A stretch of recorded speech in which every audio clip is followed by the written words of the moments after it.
Admiral Isoroku Yamamoto, kilalang leader ng Hapones, nanguna sa naval strategies ng Japan, nagtagumpay sa Tsushima Strait noong 1904, nasugatan at nagdulot ng malupit na pagkatalo sa Russian Navy. Batid ang kakulangan ng Japan sa tao at materyales, pinuno ng pagsalakay ng mga Hapones sa Pearl Harbor noong December 7, 1941.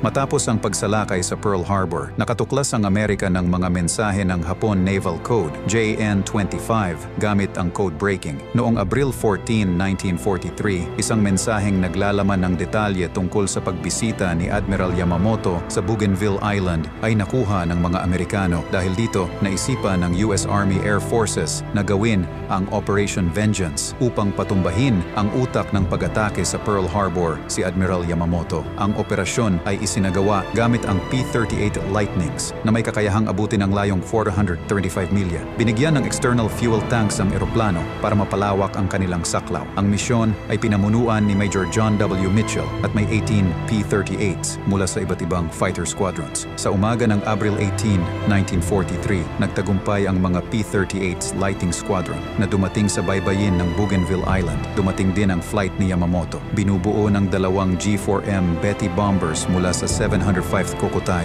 na may escort ng 6 na Zero fighters mula sa 204th Kokutai. Ang pormasyon ay 15 minutong layo na lamang sa paglanding. Ang Admiral ay nasa pangunguna ng eroplanong kasama ang Fleet Medical Officer, isa pang staff at ang aide ni Admiral Yamamoto. Sa pangalawang Betty ay nandoon ang Chief of Staff Admiral Matome Ugaki kasama ang ilang iba pang staff officer na magiging saksi sa pagkapaslang ng Commander-in-Chief ng Hapones Navy. Nakita ang eroplanong sinasakyan ni Admiral Yamamoto at nagresulta sa isang engkwentro kung saan napaslang siya kasama ang iba pang opisyal na kanyang staff. Ang P-38's Lightning ay may malakas na armamento at ang G4M Betty bombers ng Hapones na walang depensibong armamento at self-sealing fuel tanks ay madaling naging target. Nagtapos ang laban sa pagbagsak ng eroplanong sinakyan ni Admiral Yamamoto at paglubog sa dagat ng eroplanong sinasakyan ng kanyang Chief of Staff na si Admiral Matome Ugaki na himalang nakaligtas at natagpuan ang kanyang sarili na lumulutang sa dagat. Bagamat siya ay nakaligtas, kasama ang 3 iba pa sa kanyang eroplano, hindi ganoon ang itinadhana sa Betty bomber na sinasakyan ni Yamamoto.